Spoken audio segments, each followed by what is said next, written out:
अच्छा, एक चीज आप लोगों ने महसूस की है, कर्मों के हिसाब से हमारी मृत्यु बदल जाती है। सबकी मृत्यु एक तरह से नहीं होती, सबके जन्म भी एक तरह मतलब एक अमीर घर में या गरीब घर में ही नहीं होते। सबके जन्म अलग अलग स्थानों पर अलग अलग तरीके से होते हैं। कोई ऑपरेशन से हो रहा है, कोई नॉर्मल हो रहा है मृत्यु, कोई हार्ट अटैक से जा रहा है, कोई बुखार से ही चल बसता है, कोई रोड पर घूमते घूमते ही चला जाता है। अब इसमें सोचने वाली बात नहीं है कि भाई अगर सब एक समान हैं, सब अच्छे हैं, तो फिर सभी को मृत्यु भी अच्छी मिलनी चाहिए। मृत्यु का नाम आते ही हमें भय लगने लगता है, हमें डर लगने लगता है, जबकि वो हमारे जीवन का अटल सत्य है। हर इंसान को उस दरवाजे पर जाना है जहां से होकर हमें कहीं और जाना है, क्योंकि हमारी ये एक यात्रा है ना। मृत्यु एक यात्रा होती है। मरने के बाद जिंदगी खत्म नहीं होती, मरने के बाद एक नई शुरुआत होती है। आपकी जिंदगी का आपके कर्मों के हिसाब से अध्याय लिखा जाता है और कर्मों के हिसाब से आपको यात्रा दी जाती है। पिछले कर्मों के हिसाब से आपको मृत्यु या आपकी जिंदगी दी जाती है। दोस्तों, ये ऐसे ही चलता आता है जैसे एक गोल सर्कल होता है ना। जैसे पिछले जन्म में किया तो अब भुगतना पड़ेगा, अब जो करोगे तो आगे भुगतना पड़ेगा, आगे जो करोगे तो वो उससे आगे भुगतना पड़ेगा। तो हमारे पिछले कर्म भी तो हैं, हमें जो भुगतने पर मजबूर कर देते हैं, हमारी मृत्यु को बदल देते हैं। कोई इंसान हंसता एकदम, देखो कभी कभी आपने देखा है स्टेज पर कोई डांस कर रहा है और बस पल भर के लिए वो थोड़ा सा विचलित होता है और प्राण पखेरु उड़ जाते हैं। एक बुजुर्ग जिसने पूरी जिंदगी बहुत मजे से जी है, लेकिन आखिरी वक्त में 15-15 दिन के लिए कभी सांस बंद हो जाती है, फिर सांस आने लगती है। ये भी तो कर्मों के हिसाब से होता है। आपने सुना है ना। मैं आज आपको एक ऐसी घटना बताऊंगी जहां पर उसके कर्मों के हिसाब से उसे यमराज लेने के लिए आते हैं, उसका मान सम्मान किया जाता है, लेकिन एक कर्म उससे गलत होता है तो उसकी भी सजा उसे तुरंत दे दी जाती है। दोस्तों, आज एक रोचक घटना, आज एक ऐसी घटना, हर बार हमारी घटनाओं में कुछ ना कुछ इधर उधर का होता है, यानी मतलब उल्ट फेर होता है। कैसे होता है? क्योंकि सब इंसान एक समान नहीं होते। मैं अलग हूँ, आप अलग हो, लेकिन हम एक परिवार की डोर से बंधे हुए हैं। मंजू चौधरी ने कहा था कि मेरी प्यारी बहन, हमारा परिवार बुरे दिल का हो ही नहीं सकता, क्योंकि आपके चैनल पर वही लोग रह सकते हैं, वही लोग आ सकते हैं जिनका दिल और जो दिल के बहुत साफ होते हैं। तो बिल्कुल मेरी प्यारी बहन ने बहुत अच्छा कहा है। तो चलिए आपको वो घटना बताती हूँ जहां पर कैसे एक मरने वाले व्यक्ति को साक्षात यमराज लेने आते हैं, भैंसे पर बिठाकर उसको यात्रा कराई जाती है। अब आपके मन में सवाल आ रहा होगा कि उसने कैसे बताया, वो तो मर चुका था। दोस्तों, उसे नीचे भी भेजा जाता है। तो चलिए एक रोचक सी स्टोरी के साथ शुरुआत करते हैं और आपकी जिंदगी में कुछ बदलाव करने की कोशिश करते हैं। जितना हमसे हो सकता है उतना करने की तो कोशिश करेंगे ही, जिस कोशिश में आप भी हमारा साथ देंगे। आपको हमारे साथ अलीगढ़ चलना होगा। अलीगढ़ में एक वैद्य रहता है। हालांकि उनके गांव का नाम विजय कटरा होता है, जो मलोई विजयनगर के पास होता है। ये व्यक्ति जिसका नाम हुकम सिंह वैद्य होता है। हुकम सिंह वैद्य बहुत अच्छा इंसान था। ये वैद्य मैं क्यों बोल रही हूँ, लोगों को यहाँ पर जो देसी दवाइयाँ होती हैं वो प्रोवाइड कराते हैं, यानी लोगों को देते हैं, उनकी दुख तकलीफ में उनकी सहायता करते हैं। हुकम सिंह बहुत अच्छे इंसान थे। आज से करीबन 3.5 साल पहले उनकी जिंदगी में जो हादसा हुआ था उसके बारे में भी बताऊंगी। हुकम सिंह एक ऐसा इंसान था, अपने खाने से पहले गाय को रोटी निकालना, कुत्ते को खाना डालना या किसी की भी मदद करना। अगर वो एक वैद्य हैं और वो खाना खाने के लिए बैठे हैं, थाली सामने रखी हुई है, अगर कोई बीमार व्यक्ति उनके दर पर आ जाता तो वो थाली को छोड़कर उस व्यक्ति की देखभाल में लग जाया करते थे। ऐसा उनका स्वभाव होता है और ऐसी उनकी जिंदगी होती है। पत्नी हमेशा से कहा करती थी कि अरे खाना तो ढंग से खा लिया करो, आप हमेशा जो भी आ जाते हैं आप उठकर चल देते हैं। तो यहाँ पर हुकम सिंह वैद्य ने कहा कि जब मेरा नाम है इसके पीछे अगर वैद्य लग गया और मैंने इस ड्यूटी को, वो हमेशा इसको अपनी ड्यूटी समझा करते थे और बहुत फ्री सेवा किया करते थे, किसी से पैसे नहीं लेते हैं। वो कहता है कि अगर मैंने इस ड्यूटी को सही तरीके से नहीं निभाया तो मुझे इसका भी भोगना पड़ेगा। अच्छा, एक और हुक्म सिंह की राय थी। अक्सर वो जब सुना करते थे ना कि कोई बुजुर्ग मरकर जीवित हो गया, तो वो हमेशा ये कहा करते थे कि ऐसा थोड़ा ही हो सकता है, शायद उसकी थोड़ी बहुत देर के लिए सांस ऊपर नीचे हो जाती है, लोग उसी को मरना कह देते हैं। वो एक भ्रमित दिमाग उसका हो जाता है, क्योंकि खुद पेशे से वैद्य था। तो दोस्तों, वो किसी की बातों पर क्यों भरोसा करेगा? नहीं करेगा ना। आमतौर पर जब अपने आप से बीतती है, इंसान तभी भरोसा करता है। आज एक कहानी आपको बहुत बदलने की कोशिश करेगी। हुक्म सिंह का स्वभाव मैंने आपको बताया, जो वैद्य थे, लोगों का दुख तकलीफ उन्हें बहुत दिखता था। बहुत ही मानते थे कि भाई किसी को तकलीफ नहीं होनी चाहिए, किसी को दुख नहीं होना चाहिए, सबकी जिंदगी बहुत अच्छे से बीतनी चाहिए। अब यहाँ पर आज से 3.5 साल पहले हुक्म सिंह, जो अलीगढ़ में फिलहाल रहते हैं, गाँव में नहीं रहते हैं, उनकी तबीयत खराब हो जाती है। तबीयत क्या होती है? हैजा उनको बन जाता है। अब वैद्य थे, अपनी दवाइयाँ लेते हैं, कुछ आराम नहीं लगता है, तो पास ही से एक डॉक्टर को बुला लेते हैं। डॉक्टर घर पर आते हैं, हुक्म सिंह को दवाइयाँ चढ़ाते हैं। एक दिन ही उसको ये जो डायरिया वाली प्रॉब्लम थी, एक ही दिन होती है, ज्यादा दिन भी बीमार नहीं होता, कोई तकलीफ नहीं थी, कोई दिक्कत नहीं थी, बस एक दिन अचानक से दस्तक होती है। सभी के होती है दोस्तों, यहाँ पर ये जो हैजा जैसी प्रॉब्लम होती है, एकदम ही होती है इंसान को। हुक्म सिंह एक दिन में ही कमजोर हो जाता है। उसको ग्लूकोज चढ़ाया जा रहा था, नस के जरिए दवाइयाँ दी जा रही थी। तभी डॉक्टर साहब कहते हैं कि मैं यहीं पर हूँ और इनको ग्लूकोज चढ़ रहा है, और आप लोग मुझे बुलाकर ले आना। और वो ड्रिप को बंद करने की सलाह घर वालों को दे देते हैं। घर वाले डॉक्टर के हिसाब से तैयार बैठे रहते हैं। अब हुक्म सिंह को दवाई चढ़ रही थी, डॉक्टर चले जाते हैं, नॉर्मल डॉक्टर थे। लेकिन दोस्तों, तभी यहाँ पर वो देखते हैं तो हुक्म सिंह बिल्कुल, उसके हाथ पैर उठ जाते हैं और वो बिल्कुल ठंडा पड़ जाता है। उस बोतल को वहीं पर बंद किया जाता है और जल्दी से जल्दी डॉक्टर साहब को बुलाया जाता है कि भाई देखना हमारे परिवार के सदस्य को क्या हुआ। जब डॉक्टर साहब आते हैं तो आते ही वो नब्ज चेक करते हैं, पूरा हुक्म सिंह को चेकअप करते हैं। वो कहते हैं कि ये अब इस दुनिया में नहीं रहे, बहुत दुख हुआ और ये चल बसे हैं। ये बात सुनकर, और आपको बता दूं, हुक्म सिंह करीबन ऐसे होंगे 55 से 56 साल आज उनकी उम्र है। अब यहाँ पर पत्नी जोर जोर से रोने लगती है कि भैया क्या कर रहे हो। अब कुछ लोग कहते हैं कि भाई उठाकर हम तो हॉस्पिटल दिखाएंगे, तो कुछ लोग कहते हैं कि बहुत सारी बातें बनने लगती है ना, जब घर में कुछ ऐसा होता है तो चारों तरफ सब अपनी अपनी राय रखते हैं, अपने अपने तरीके से बातें करते हैं। कुछ लोग कहते हैं कि अरे अब इसमें है ही क्या, बेचारे में बहुत कमजोर सा है, बड़ी सेवा की थी लोगों की, अब इसमें कुछ भी नहीं है। कुछ लोग ऐसे कहते हैं। कुछ लोग कहते हैं कि नहीं नहीं, हॉस्पिटल लेकर जाओ, वहां पर संतुष्टि करो कि ये जीवित है कि मृत है। दोस्तों, यहाँ पर फिर समाधान निकलता है कि इनके अंदर जान ही नहीं है, क्योंकि डॉक्टर साहब ने कह दिया था आप कहीं पर भी ले जाओ, इनके अंदर जान नहीं है, ये अब नहीं बचे हैं। अब रिश्तेदारों पर फोन होने शुरू हो जाते हैं। रिश्तेदारों पर जब फोन होने शुरू हो जाते हैं तो यहाँ पर रिश्तेदार आना भी शुरू हो जाते हैं। बिल्कुल हुक्म सिंह वैद्य जो होता है, उसके अंदर प्राण थे ही नहीं, बिल्कुल वो ठंडा हुआ पड़ा था। कई बार उस डॉक्टर ने धड़कन, दिल की धड़कन, नब्ज को चेक किया था, लेकिन कहीं तक भी हुक्म सिंह में कोई नब्ज नहीं थी, बिल्कुल भी नहीं थी। हुक्म सिंह को चारपाई से नीचे लिटा दिया जाता है। लोग इकट्ठा होने लगते हैं, दिन का ही वक्त था, क्योंकि भाई डॉक्टर ने तो कह दिया है, माना जाना डॉक्टर था, वो भी पास ही में था, उसको लोग बहुत मानते थे, वो बहुत जल्दी इलाज कर दिया करता था। और दोस्तों, हमारे जो देश की व्यवस्था है या चिकित्सा व्यवस्था है, शायद ऐसे ही डॉक्टरों की वजह से हमारे देश में संतुलन बना हुआ है। कोरोना काल में भी आप लोगों ने देखा होगा, हॉस्पिटल वालों ने तो लोगों को लेने से ही मना कर दिया था, लेकिन हम जिन्हें झोला छाप कहते हैं वही आगे आते हैं, और वो अपनी जान की परवाह किए बिना कुछ पैसों के कारण या कुछ ऐसी चीजों के कारण लोगों को ठीक करने में लग जाते हैं।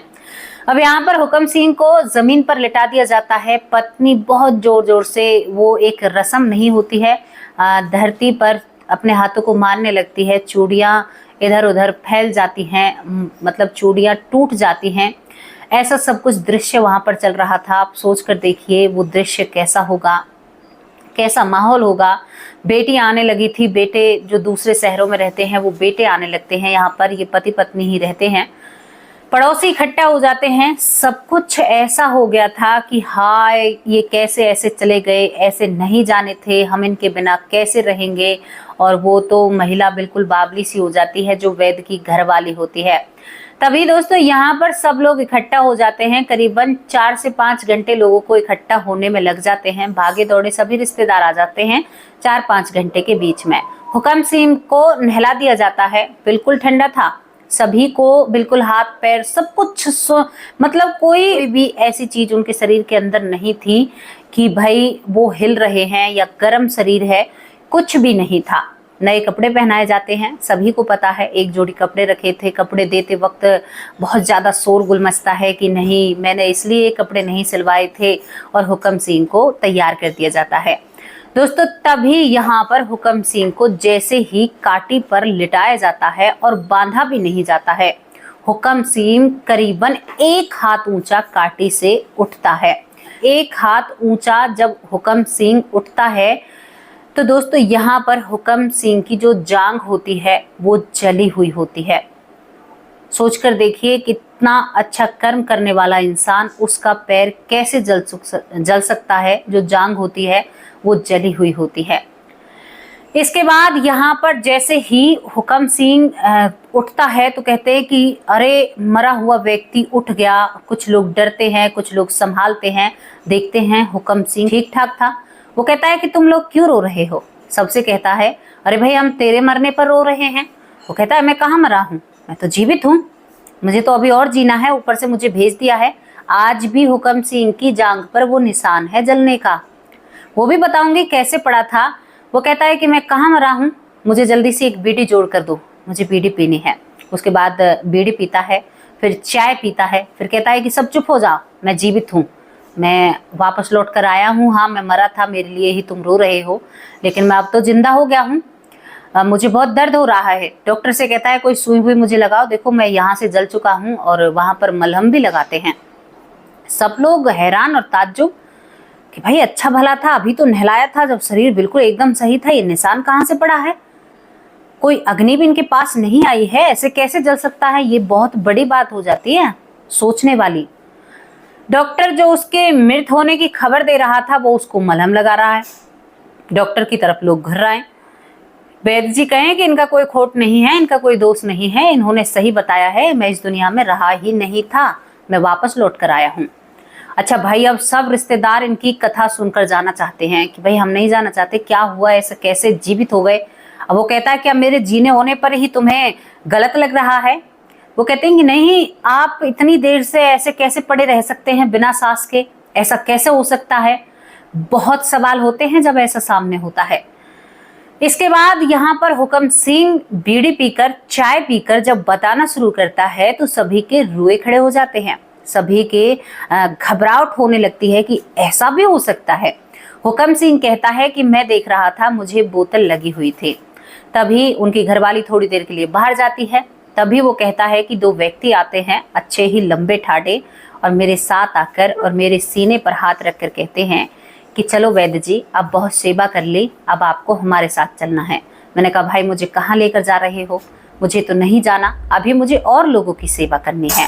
दोस्तों जब इस बात को यहाँ पर सुना जाता है तो वैद्य जी कहते हैं कि मैं तो जाना नहीं चाहता, लेकिन वो कहता है वैद्य जी जो हुक्म होता है कि उन लोगों ने मेरे अंदर से एक ज्योति से निकाली और अपनी हथेली पर रख ली, तब तो मुझे ऐसा लग रहा था, लेकिन उसके बाद मैं अपने आप को देखता हूँ और वो लोग मुझे अपने पीछे भैंसे पर बिठा लेते हैं। वो लोग भैंसे पर आए थे। मैं हर घटना में बताती हूँ कि चाबुक चलाते हैं, चाबुक उठाते हैं, चाबुक से मारते हैं, जब शरीर से प्राणों को निकालते हैं बर्बरता की जाती है, प्राण निकलना नहीं चाहते हैं, कभी प्राण बाहर होते हैं, अंदर होते हैं, मैंने ये बताया। लेकिन हुक्म सिंह वैद्य जी के प्राण बहुत जल्दी निकल जाते हैं। भैंसे पर 2 लोगों के साथ पीछे बैठा हुआ था।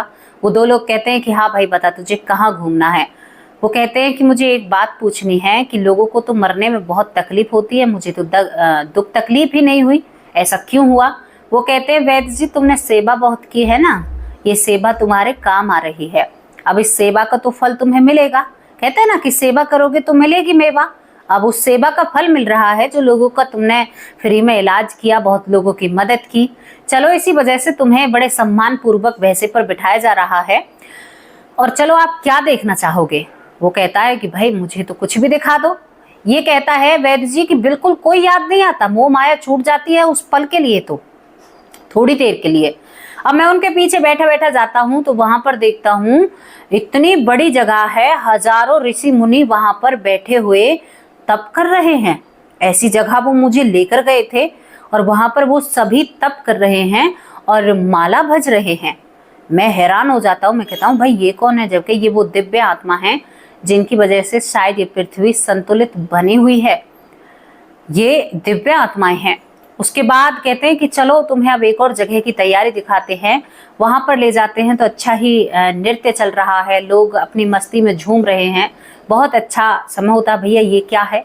बोला ये वो लोग हैं जो अपने अच्छे कर्मों के फल भोग रहे हैं, यानी जो अच्छे कर्म किए हैं कुछ दिन यहाँ पर रहेंगे, उसके बाद इनको दोबारा भेजा जाएगा, फिर दोबारा से इनका विधि का विधान होगा, कर्मों का लेखा जोखा होगा। अभी तो ये अच्छे कर्मों के फल भोग रहे हैं, यानी यहाँ पर अच्छा खाना है, अच्छा सोना है, सुगंध है, पेड़ है। भाई मैंने वो भी देखा, ये अपने पूरे परिवार से बताता है। कहता है कि उसके बाद जो मैं देखता हूँ मेरी रूह कांप जाती है। मैं भैंसे पर बैठा था, उसके बाद मैं देखता हूँ एक बहुत विशाल का एक कुंड है जिसके अंदर खून ही खून है। अब इसे कुंड नजर आ रहा था या वो वैतरणी नदी थी, उसके अंदर हजारों लोग चीख रहे हैं। मैं घबरा उठता हूँ कि भैया ये क्या हो रहा है। वो कहते हैं कि ये वो लोग हैं जिन्होंने बुरे कर्म किए थे, जो पैसे के लालची थे, उनके कर्म के हिसाब से यहाँ पर इन्हें दंड दिया जा रहा है।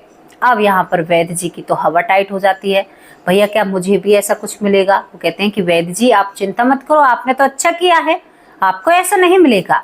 अब ये लोग सभी चीजों को दिखाकर कहते हैं, एक अंधकार में बहुत घना अंधेरा होता है, उसमें एक रोशनी चमक रही थी।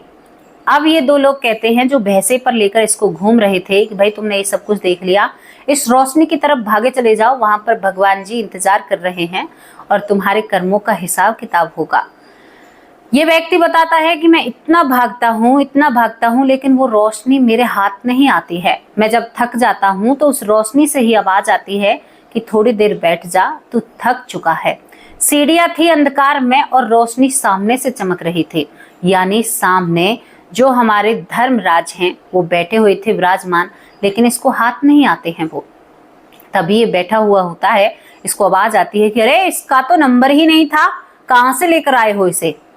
अब इसको भैंसे वाले दिख रहे थे, बाकी कोई इंसान नहीं दिखता। ये देखता है कौन है जो मेरे बारे में बात कर रहा है। इसके बारे में एक संत जो धूना वहां पर लगाए बैठे थे, संत उठते हैं और कहते हैं कि भाई तुमने एक महिला की आत्मा दुखाई थी, एक महिला को जो रात को तुम्हारे दरवाजे पर आई थी और तुमने दरवाजा नहीं खोला था। ये अपनी सफाई देने की भी कोशिश करता है कि भाई मैं उस समय बीमार था या कुछ भी, जबकि तुम कुछ भी नहीं थे, तुम्हें आवाज सुनाई दे रही थी, लेकिन तुमने ये कहकर टाल दिया था कि अब मेरे बस का नहीं है, मैं नहीं उठ सकता। वो महिला बहुत परेशान थी, वो बहुत मायूस और उदास होकर तुम्हारे दरवाजे से जाती है। दोस्तों ये बात सुनकर यहाँ पर जो वैद्य जी होते हैं, हुक्म वैद्य जी, हैरान हो जाते हैं और तभी बाबा जी बहुत जोर से इनकी जांघ पर एक चिमटा मारता है जो धूने से निकाला था, और ये उन सीढ़ियों पर जिन पर रोशनी की तरफ भाग रहे थे लुढ़कते पुढ़कते नीचे जमीन पर आ जाते हैं। और अपने शरीर में जब ये आते हैं तो इसे लग रहा था कि मैं सीढ़ियों से गिर रहा हूँ और एकदम उछल जाते हैं। होता है ना ऐसा, जो मैंने कहा था कि काटी से उछल जाते हैं। ये कहता है कि भैया सब कुछ देखा है, कर्म बदल लो आज से ही। जो मेरे रिश्तेदार हैं, मुझसे जुड़े हुए हैं, जो मेरे साथ हैं भैया, वरना कुछ भी नहीं हो सकता। वो जो कुंड था ना जिसमें खून और पीप और सब कुछ हो रहा था, बह रहा था, शायद वो वैतरणी नदी उन्हें दिखाई दे रही थी। भैया वहां पर बहुत दुख है, बहुत तकलीफ है। अरे लोगों को काट काट कर उसमें डाला जा रहा था, उसमें नहीं रहा जाएगा। बहुत चीख रहे थे, चिल्ला रहे थे, कर्म अच्छे करो। थोड़ी सी आत्मा दुखाई तो मेरी जांग जल गई। यहाँ पर देखकर सभी हैरान हो जाते हैं, आज भी उनकी सातर पर वो निशान है जांग पर। तो उसने सभी को यही हिदायत दी, सभी को यही कहा कि भैया हाथ जोड़कर कहता हूँ सभी रिश्तेदारों से, काम अच्छे करो। कोई भी किसी की आत्मा दुखाना सबसे बड़ा पाप है, किसी का दिल दुखना। तो ये पाप मत करना, कभी किसी के दिल को मत दुखाना, किसी गरीब की हाय मत लेना, किसी से बुरा मत बोलना। आपको बुरा तो बोलना ही नहीं है, बोलने से मौन हो जाओ, लेकिन बुरा मत बोलो। मैं तो भैया यमराज के दरबार से नीट नीट यहाँ पर आया हूँ और यहाँ पर आकर रह रहा हूँ। अब मैं आगे की जिंदगी भंडारे, प्रसाद, लोगों की भूख मिटाना, लोगों की सेवा करना। आज वो इंसान खुद पकाकर पूड़ी हलवा गरीब लोगों को खिलाते हैं। आज वो इंसान इतने बदल चुके हैं। वैद, अब दिन को भी रात को भी कोई आ जाए, थकावट नहीं है शरीर में, सभी की सेवा करनी है। बिना मन किए हुए जो सेवा कोई करी उसका इतना अच्छा फल कि मेरे शरीर से प्राण निकले और मुझे पता नहीं चला। दिल से सेवा करूंगा तो क्या होगा, पलकों पर बिठाएंगे भगवान। यहीं से जो हुक्म सिंह होते हैं उनकी जिंदगी का अध्याय बदल जाता है। वो आज भी बहुत ज्यादा भंडारे, लोगों की भूख मिटाने पर यकीन करते हैं, लोगों की सेवा करने पर यकीन करते हैं, जीवों की सेवा करते हैं और बहुत अच्छे खासे। और उसके बाद कहाँ का हैजा, कहाँ की उल्टी, कहाँ का सब कुछ बिल्कुल स्वस्थ हो जाते हैं। किसी बोतल की जरूरत नहीं पड़ती और बिल्कुल एकदम टकाटक होकर जिंदगी बिताते हैं। तो कहते हैं ना कि कुछ कहानियां हमें कुछ सिखाकर जाती हैं, कुछ घटनाएं हमारी जिंदगी को बदलने में कामयाब होती हैं। तभी तो मैं लेकर आती हूँ, मेहनत करती हूँ। मेरे जरिए अगर 4 लोगों ने भी ये बातें सुनी और उनकी जिंदगी में थोड़ा सा भी परिवर्तन हुआ तो मुझे भी तो पुण्य लगेगा। भैया मैं तो साफ साफ कह रही हूँ, कोई सुनेगा, सुनने से कुछ अच्छा हुआ तो थोड़ा बहुत तो हमें भी प्रसाद मिलेगा ना भाई। तो यही बात है, यही कहना है आप लोगों से। अगर भगवान नहीं होते तो सबकी मृत्यु एक समान होती, सभी के साथ ये दुर्व्यवहार क्यों? आप कहीं पर राशन लेने के लिए जाते हो, किसी को फालतू मिलता है, किसी को कम मिलता है, परिवार के ऊपर मिलता है ना, वो भी तो एक कर्म ही है। अच्छा, आपको कोई चीज बट रही है, दूसरे को ज्यादा दे दी तो आप भागकर कहते हैं इसको तो इतना दे दिया, मुझे नहीं दिया। भैया मृत्यु में कहकर दिखाओ ना, इसके तो बड़े अच्छे प्राण निकले, मेरे क्यों नहीं निकले? बस ही नहीं है ना आपका, तो इन्हें तो आप झुटला नहीं सकते। ये सारी चीजें तो होती हैं और ये सारी चीजें होते होते आपको सब कुछ ध्यान और सब कुछ पता चल जाएगा कि जिंदगी क्या है। तो मेरी तो यही सलाह है कि अपने आप को बदलिए, अपने आप में बदलाव लाइए, अपनी जिंदगी को बदलिए, बेहतर बनाइए। आप एक अच्छे इंसान बनोगे ना तो वहां पर भी आपकी बहुत पूछ है। चलिए, घटना समाप्त होती है। इससे क्या सीखने को मिला वो भी कमेंट बॉक्स में जरूर बताइएगा। मेरे पूरे परिवार, आपकी सेहत, आप तंदुरुस्त रहें, अच्छे रहें। बारिश कहाँ कहाँ पर हुई है ये भी हमें जानकारी देना। पहली मेरी प्यारी बहन है सीता देवी शर्मा, जो मेरा बहुत ख्याल रखती है, बहुत प्रेम से बात करती हैं। पवन कुमार बहुत बहुत धन्यवाद। आकाश तंवर बहुत अच्छे भाई हैं। इंदु ठाकुर बहुत अच्छी बहन है। मधु उपमन बहुत बहुत धन्यवाद। प्यारी माँ मथुरा से हैं। प्रभा बहन बहुत बहुत धन्यवाद। गीता उपाध्याय बहुत अच्छी बहन है यहाँ पर हमारी। और हमारी बहन है जिनका नाम बेटी का बॉस है, वो कहती हैं कि आप मेरा नाम नहीं लेती, मैं बड़े चाव से इंतजार करती हूँ। तो प्यारी बहन, आज आपका नाम लिया है, कैसा लगा आपको अपना नाम? बहुत बहुत धन्यवाद। यहाँ पर शकुंतला देवी बहुत प्यारी हमारी बहन है। खम्मा घनी बहुत बहुत धन्यवाद प्यारी बहन। यहाँ पर खम्मा घनी आईडी का नाम है। उषा सिन्हा बहुत बहुत धन्यवाद। रामदास जी बहुत अच्छा नाम है, बहुत अच्छे कमेंट करते हैं। पर्वत दास बहुत अच्छे भाई हैं। पूनम सक्सेना बहुत अच्छी बहन है। तारक नाथ बहुत बहुत धन्यवाद। गाम बहादुर बहुत बहुत धन्यवाद।